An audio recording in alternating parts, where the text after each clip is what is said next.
সবাইকে শুভেচ্ছা। আমন্ত্রণ জানাচ্ছি 21 বিজনেসের সঙ্গে আছি মহিমা পলি। দর্শক, আপনারা জানেন যে ঢাকা স্টক এক্সচেঞ্জের লেনদেন চলছে এবং গত কার্যদিবসে যেমনটা ছিল যে সূচকের বেশ বড় উত্থানে কিন্তু লেনদেন চলছিল ঢাকা স্টক এক্সচেঞ্জে, কিন্তু আজকে আমরা দেখতে পাচ্ছি যে সূচকের কিছুটা নেগেটিভ ট্রেন্ডের মধ্য দিয়ে লেনদেন চললেও টার্নওভারে কিন্তু বেশ ভালো গতি রয়েছে এবং সেই গত কার্যদিবসে সেই একই গতির ধারায়, অর্থাৎ সেই একই ধারায় কিন্তু ঢাকা স্টক এক্সচেঞ্জে আজকে লেনদেন চলছে। এরই মধ্যে 900 কোটি টাকার বেশি লেনদেনের পরিমাণ ছাড়িয়েছে, কিন্তু সূচকগুলোর অবস্থান কিছুটা নেগেটিভ রয়েছে এই মুহূর্তে। তো সেটা হয়তো এমনটা হতে পারে যে একটা কারেকশন হচ্ছে ঢাকা স্টক এক্সচেঞ্জের এই মুহূর্তের আজকের দিনের লেনদেনে। এবং যদি আমি বলি যে ঢাকা স্টক এক্সচেঞ্জে এই মুহূর্তে সেক্টর ওয়াইজ লেনদেনের চিত্রটা যদি আপনাদের বলি, যে আজকে যদিও গত কার্যদিবসের তুলনায় ব্যাংকিং সেক্টরের লেনদেনের পরিমাণ কিছুটা কমেছে, কিন্তু আজকেও সর্বোচ্চ লেনদেন কিন্তু এই সেক্টরটিতেই হয়েছে, অর্থাৎ ব্যাংকিং সেক্টরেই হয়েছে। মোট লেনদেনের প্রায় 21% লেনদেন হয়েছে এই সেক্টরটিতে, 20.73%, অর্থাৎ টাকার অঙ্কে যা পরিমাণ দাঁড়িয়েছে 180 কোটি টাকার বেশি। যেখানে ফার্মাসিউটিক্যাল সেক্টর রয়েছে এই তালিকায় দ্বিতীয় অবস্থানে, 17.67% লেনদেন হয়েছে, সেখানে টাকার অঙ্কে 155 কোটি টাকার মতো লেনদেন হয়েছে এরই মধ্যে। এবং ইন্স্যুরেন্স সেক্টর রয়েছে এই তালিকায় তৃতীয় অবস্থানে।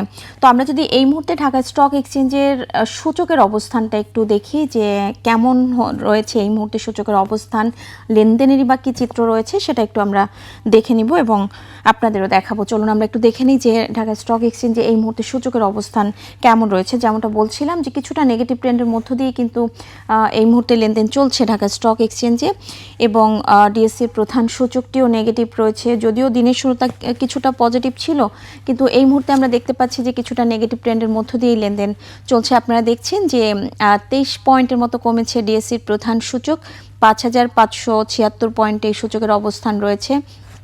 যেখানে লেনদেন হওয়া প্রতিষ্ঠানগুলোর মধ্যে কি অবস্থানে রয়েছে সেটা একটু দেখে নিব, অর্থাৎ কয়টি প্রতিষ্ঠানের শেয়ারের দর বেড়েছে। যদিও আমরা দেখতে পাচ্ছি যে আজকে কিন্তু বেশিরভাগ প্রতিষ্ঠানের শেয়ারের দর হারিয়ে লেনদেন চলছে, 214টি প্রতিষ্ঠানেরই শেয়ারের দর হারিয়ে লেনদেন চলছে এই মুহূর্তে, এবং দর বেড়েছে 142টি, অপরিবর্তিত প্রতিষ্ঠানের সংখ্যা দেখা যাচ্ছে 35টি, এবং টার্নওভার ছাড়িয়েছে যেমনটা বলছিলাম যে 900 কোটি টাকার বেশি লেনদেনের পরিমাণ ছাড়িয়েছে এখনও পর্যন্ত। 909 কোটি টাকা আপনারা দেখতে পাচ্ছেন, 909 কোটি 53 লাখ টাকা লেনদেনের পরিমাণ কিন্তু ছাড়িয়েছে ঢাকা স্টক এক্সচেঞ্জে দিনের এই মুহূর্তে।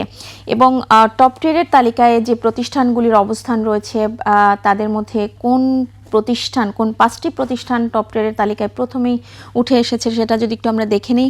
আমরা কিন্তু আজও দেখতে পাচ্ছি যে ঢাকা ব্যাংকের অবস্থান বেশ ভালো রয়েছে, 15 টাকায় হাত বদল হচ্ছে, সেখানে 20 পয়সা দর বেড়েছে, এবং 30,98,00,000 টাকার মতো লেনদেনের পরিমাণ ছাড়িয়ে এই তালিকায় প্রথম অবস্থানে রয়েছে। দ্বিতীয় অবস্থানে যে প্রতিষ্ঠানটি দেখা যাচ্ছে, দ্বিতীয় অবস্থানে সিটি ব্যাংকের অবস্থান কিন্তু আজকেও আমরা দেখতে পাচ্ছি। আইএফআইসি রয়েছে পরবর্তীতে তৃতীয় অবস্থানে, একমি ল্যাবরেটরিজ রয়েছে চতুর্থ অবস্থানে, এবং ব্র্যাক ব্যাংক রয়েছে এই তালিকায় পঞ্চম অবস্থানে। তো যেমনটা আপনারা দেখছেন যে ঢাকা স্টক এক্সচেঞ্জে আজকেও কিন্তু ব্যাংকিং সেক্টরের বেশ ভালো একটা আধিপত্য দেখা যাচ্ছে, অর্থাৎ সূচকের আমরা দেখতে পাচ্ছি যে সবগুলো 5টি প্রতিষ্ঠানের মধ্যে কিন্তু আমরা দেখতে পাচ্ছি যে 4টি প্রতিষ্ঠানই কিন্তু ব্যাংকিং সেক্টরে রয়েছে, এবং সেই জায়গা থেকে মাত্র একটি প্রতিষ্ঠানের অবস্থান আমরা দেখতে পাচ্ছি যে একমি ল্যাবরেটরিজ রয়েছে, যাদের মধ্যে ঢাকা ব্যাংকের লেনদেনের পরিমাণ ছাড়িয়েছে 30,98,00,000 টাকা, প্রায় 31 কোটি টাকা লেনদেন করে প্রথম অবস্থানে রয়েছে। 15 টাকায় হাত বদল হচ্ছে, 1.35% দর বেড়ে সিটি ব্যাংকের অবস্থান দেখতে পাচ্ছি দ্বিতীয় অবস্থানে রয়েছে। যদিও গত কার্যদিবসের তুলনায় কিছুটা দর হারিয়েছে, 1 টাকা 2 পয়সা দর হারিয়েছে, 27,89,00,000 টাকার মতো লেনদেন হয়েছে। আইএফআইসি রয়েছে এই তালিকায় তৃতীয় অবস্থানে, 23 কোটি টাকার মতো লেনদেন হয়েছে, 23,39,00,000 টাকা, 6 টাকা 40 পয়সা হাত বদল হচ্ছে প্রতিটি শেয়ার। একমি ল্যাবরেটরিজ রয়েছে, আপনারা দেখছেন যে চতুর্থ অবস্থানে এই প্রতিষ্ঠানটির অবস্থান রয়েছে, 17,77,00,000 টাকার মতো লেনদেন হয়ে। ব্র্যাক ব্যাংক আজকে আমরা দেখতে পাচ্ছি যে ব্র্যাক ব্যাংক পঞ্চম অবস্থানে রয়েছে, এবং বেশ কিছুদিন ধরে কিন্তু এই যে ব্যাংকিং সেক্টরের বেশ ভালো একটা আধিপত্য আমরা দেখছি, এবং সেই ধারাবাহিকতায় কিন্তু আজকেও লেনদেন চলছে। যদিও টপ গেইনার্সের তালিকা যেটা আপনারা দেখতে পাচ্ছেন যে আজকে প্রথম দুটি প্রতিষ্ঠান বিআইএফসি, ফার্স্ট ফাইন্যান্স, এই দুটি প্রতিষ্ঠান আজকে আমরা দেখতে পাচ্ছি টপ গেইনার্সের তালিকায় রয়েছে। এবং যেটা আপনারা এরই মধ্যে জানেন যে এই দুটি প্রতিষ্ঠান যেটি অবসানের একটি সিদ্ধান্ত নেওয়া হয়েছে, এটা আসলে বাজারের জন্য অবশ্যই নেতিবাচক একটা বিষয় যে এই প্রতিষ্ঠানগুলো যখন টপ গেইনার্সের তালিকায় উঠে আসে সেটা বিনিয়োগকারীদের জন্য একটা ভাবনার বিষয় এবং অবশ্যই ঝুঁকিপূর্ণ একটা বিষয়। তো আমরা দেখতে পাচ্ছি যে বিআইএফসি এই প্রতিষ্ঠানটি আজকে টপ গেইনার্সের তালিকায় প্রথমেই রয়েছে, 10% দর বেড়েছে, অর্থাৎ সর্বোচ্চ কিন্তু দর বেড়েছে এই প্রতিষ্ঠানটি। ফার্স্ট ফাইন্যান্স 9.09% দর বেড়েছে, দ্বিতীয় অবস্থান রয়েছে, 4 টাকা 80 পয়সায় হাত বদল হচ্ছে। এবং পরবর্তীতে আইসিবি এমসিএল সেকেন্ড মিউচুয়াল ফান্ডকে দেখা যাচ্ছে, অর্থাৎ তৃতীয় অবস্থান রয়েছে টপ গেইনার্সের তালিকায়, 8.62% দর বেড়েছে। এবি ব্যাংক এই তালিকায় চতুর্থ অবস্থানে দেখা যাচ্ছে, 8.62% দর বেড়েছে এই প্রতিষ্ঠানটির ক্ষেত্রেও। আমরা দেখতে পাচ্ছি ম্যাক্সন স্পিনিং এর একই অবস্থা দেখতে পাচ্ছি, 8.62% দর বেড়েছে। এবং এই প্রতিষ্ঠানটি আমরা দেখতে পাচ্ছি যে টপ গেইনার্সের তালিকায় পঞ্চম অবস্থানে জায়গা করে নিয়েছে। তো টপ লুজার্সের তালিকাটা যদি একটু দেখি, যে অর্থাৎ শতাংশের দিক থেকে সবচেয়ে বেশি দর হারানো প্রতিষ্ঠানগুলোর মধ্যে আমরা প্রথমেই ইন্ট্রাকোর অবস্থান দেখতে পাচ্ছি, দর হারিয়েছে 4.33%। এবং 2,33,00,000 টাকার মতো লেনদেন হয়েছে। কেপিপিএল রয়েছে দ্বিতীয় অবস্থানে এবং প্রতিটি শেয়ার হাত বদল হচ্ছে 15 টাকা 80 পয়সায়, 4.24% দর হারিয়েছে। গোল্ডেনসন 3.64% দর হারিয়ে তৃতীয় অবস্থানে রয়েছে। অ্যাসোসিয়েটেড অক্সিজেন রয়েছে এই তালিকায় চতুর্থ অবস্থানে, 3.37% দর হারিয়েছে। এবং আইসিবি ইসলামী ব্যাংক রয়েছে পরবর্তীতে পঞ্চম অবস্থানে। আমরা দেখতে পাচ্ছি যে 2 টাকা 90 পয়সায় হাত বদল হচ্ছে, 3.33% দর হারিয়ে। তো আমরা দেখছিলাম যে ঢাকা স্টক এক্সচেঞ্জে এই মুহূর্তে টপ ট্রেডের তালিকা, টপ গেইনার এবং টপ লুজার্সের তালিকা। আমরা শুরুতে যেমনটা বলছিলাম যে আজকেও কিন্তু ব্যাংকিং সেক্টরে সবচেয়ে বেশি টার্নওভার ছাড়িয়েছে এবং এই সেক্টরটির লেনদেনের পরিমাণ যদি আমি বলি 180 কোটি টাকার বেশি, অর্থাৎ প্রায় 181 কোটি টাকার মতো লেনদেনের পরিমাণ ছাড়িয়েছে এরই মধ্যে, যা মোট লেনদেনের প্রায় 21%। তো এই সেক্টরটার আদ্যপান্ত একটু আমরা দেখে আসবো যে এই সেক্টরটির কি অবস্থা রয়েছে, কোন প্রতিষ্ঠানগুলি আজকে টপ ট্রেডের তালিকায় জায়গা করে নিয়েছে, টপ গেইনার এবং টপ লুজার্সের তালিকায় রয়েছে, সেটি একটু দেখে নিব। আমরা দেখতে পাচ্ছি যে ব্যাংকিং সেক্টরের যে 5টি প্রতিষ্ঠান টপ ট্রেডের তালিকায় রয়েছে তাদের মধ্যে ঢাকা ব্যাংক রয়েছে সবার উপরে। আপনারা দেখছিলেন যে এই প্রতিষ্ঠানটি কিন্তু ওভারঅল টপ ট্রেডের তালিকায় প্রথম অবস্থানে ছিল এবং আমরা দেখতে পাচ্ছি যে 31,15,00,000 টাকার মতো লেনদেন হয়েছে। এবং পরবর্তীতে সিটি ব্যাংকের অবস্থান রয়েছে, আইএফআইসি রয়েছে তৃতীয় অবস্থানে, ব্র্যাক ব্যাংক, এনবিএল রয়েছে পরবর্তীতে চতুর্থ এবং পঞ্চম অবস্থানে। এবং যেখানে দুটি প্রতিষ্ঠানের অবস্থান আমরা দেখতে পাচ্ছি, অর্থাৎ সিটি ব্যাংক এবং ব্র্যাক ব্যাংক, এই দুটি ব্যাংকের অবস্থান আমরা দেখতে পাচ্ছি যে গত কার্যদিবসের তুলনায় কিছুটা দর হারিয়েছে। সেটা যদি আমি একটু উল্লেখ করি, সিটি ব্যাংক 10 পয়সা দর হারিয়েছে, যা শতাংশের দিক থেকে 0.34%, কিন্তু লেনদেন করেছে 28,47,00,000 টাকার মতো লেনদেন করেছে। এবং ব্র্যাক ব্যাংকের অবস্থান আপনারা দেখছেন যে 30 পয়সার মতো দর হারিয়েছে গত কার্যদিবসের তুলনায়, 0.37% দর হারিয়েছে এবং 17,74,00,000 টাকার মতো লেনদেন হয়েছে। এবং বাকি যে 3টি প্রতিষ্ঠান, সেই 3টি প্রতিষ্ঠান কিন্তু গত কার্যদিবসের তুলনায় দর বেড়েছে। তো টপ গেইনার্সের তালিকায় এই সেক্টরটির যে প্রতিষ্ঠানগুলির জায়গা রয়েছে সেই প্রতিষ্ঠানগুলির অবস্থান একটু দেখে নিব। আপনারা দেখছেন যে ব্যাংকিং সেক্টরের টপ গেইনার্সের তালিকায় প্রিমিয়ার ব্যাংকের অবস্থান রয়েছে ন্যাশনাল ব্যাংকের অবস্থান, এবি ব্যাংক রয়েছে, আইএফআইসি এবং স্ট্যান্ডার্ড ব্যাংক রয়েছে এই তালিকায়।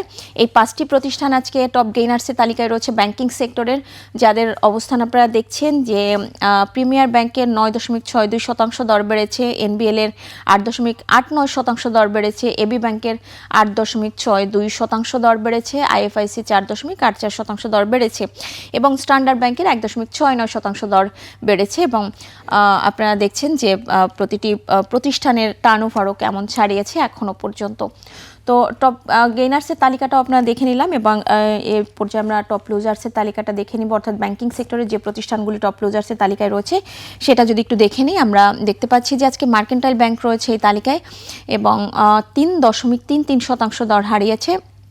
আইসিবি ইসলামী ব্যাংক 3.33% দর হারিয়েছে। সাউথ ইস্ট ব্যাংক 9.4%, প্রায় 3% মতো দর হারিয়েছে। প্রাইম ব্যাংক 2.82% দর হারিয়েছে। পূবালী ব্যাংক 2.46% দর হারিয়েছে। তো আপনারা দেখছেন যে এই যে 5টি প্রতিষ্ঠান ব্যাংকিং সেক্টরের, এই প্রতিষ্ঠানগুলি কিন্তু আজকে টপ লুজার্সের তালিকায় রয়েছে, যেখানে আপনারা দেখছেন যে এই 5টি প্রতিষ্ঠানের লেনদেনের চিত্র দেখছেন যে দর কত টাকার মতো লেনদেন হয়েছে এখনো পর্যন্ত।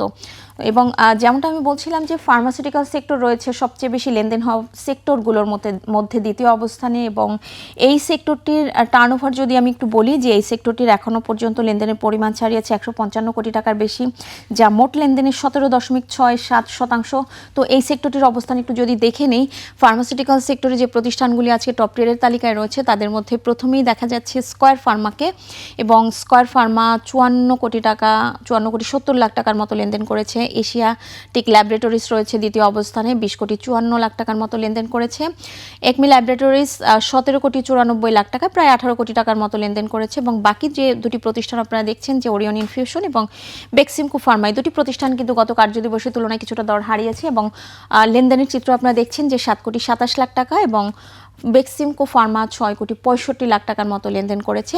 এবং আমরা যদি এই সেক্টরটির ফার্মাসিউটিক্যাল সেক্টরটির যে প্রতিষ্ঠানগুলি আজকে টপ গেইনার্সের তালিকায় রয়েছে, অর্থাৎ গত কার্যদিবসের তুলনায় দর বেড়েছে শতাংশের দিক থেকে, সেটা একটু দেখে নিই। ফার্মাসিউটিক্যাল সেক্টরে যে এই যে 5টি প্রতিষ্ঠান আপনারা দেখছেন, এই 5টি প্রতিষ্ঠানের আজকে গত কার্যদিবসের তুলনায় দর বেড়েছে 3.57% দর বেড়েছে। কেয়া কসমেটিক্সের ইবনে সিনা রয়েছে দ্বিতীয় অবস্থানে, এই প্রতিষ্ঠানটির দর বেড়েছে 1.94%, এবং ওয়াটা কেমিক্যাল 1.10% দর বেড়েছে।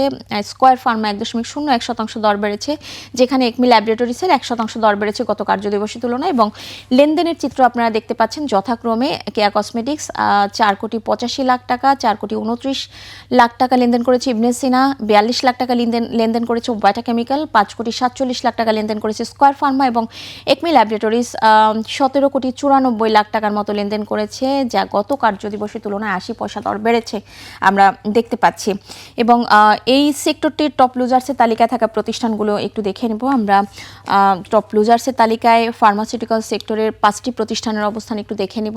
এফসি অ্যাগ্রো রয়েছে 4.35% দর হারিয়েছে। ওরিয়ন ফার্মা 2.83% দর হারিয়েছে। ফার কেমিক্যাল 2.61% দর হারিয়েছে। লিব্রা ইনফিউশন 2.61% দর হারিয়েছে, এবং সেন্ট্রাল ফার্মা আপনারা দেখছেন 2.13% দর হারিয়েছে। এবং তাদের লেনদেনের যে চিত্র রয়েছে সেটাও যদি আপনারা একটু দেখে নেন, যে এফসি অ্যাগ্রোর লেনদেন হয়েছে যথাক্রমে 22 কোটি টাকা, 22 লাখ টাকা, এবং ওরিয়ন ফার্মা 1 কোটি 43 লাখ টাকা, ফার কেমিক্যাল 21 লাখ টাকা, লিব্রা ইনফিউশন 1 কোটি 8 লাখ টাকা, যেখানে সেন্ট্রাল ফার্মার 32 লাখ টাকার মতো লেনদেন হয়েছে। তো আমরা দুটি সেক্টরের অবস্থান আজকে দেখে নিলাম ঢাকা স্টক এক্সচেঞ্জের, অর্থাৎ এই দুটি সেক্টরের অবস্থান আমরা দেখেছি। এখনও পর্যন্ত টার্নওভার বেশ ভালো রয়েছে, কিন্তু বাজারের চিত্র যদিও কিছুটা নেগেটিভ রয়েছে গত কার্যদিবসের তুলনায়। তো সেই জায়গা থেকে আমরা বলতে পারি যে লেনদেনের গতি আজকে বেশ ভালো থাকলেও সূচকগুলো নেগেটিভ রয়েছে, সেটা হয়তো কারেকশন হতে পারে। এবং সেই অনুযায়ী আজকে দিন শেষে যদি লেনদেন আমরা দেখি, সেটাও আজকেও কিন্তু আমরা গত কার্যদিবসের মতো একই চিত্র হয়তো দেখতে পারি, প্রায় 1,500 কোটি টাকার মতো আজকেও কিন্তু লেনদেনের পরিমাণ হতে পারে। তো সেই অনুযায়ী লেনদেনের চিত্র আমরা দেখতে পাচ্ছি ঢাকা স্টক এক্সচেঞ্জের এই মুহূর্তের লেনদেনে।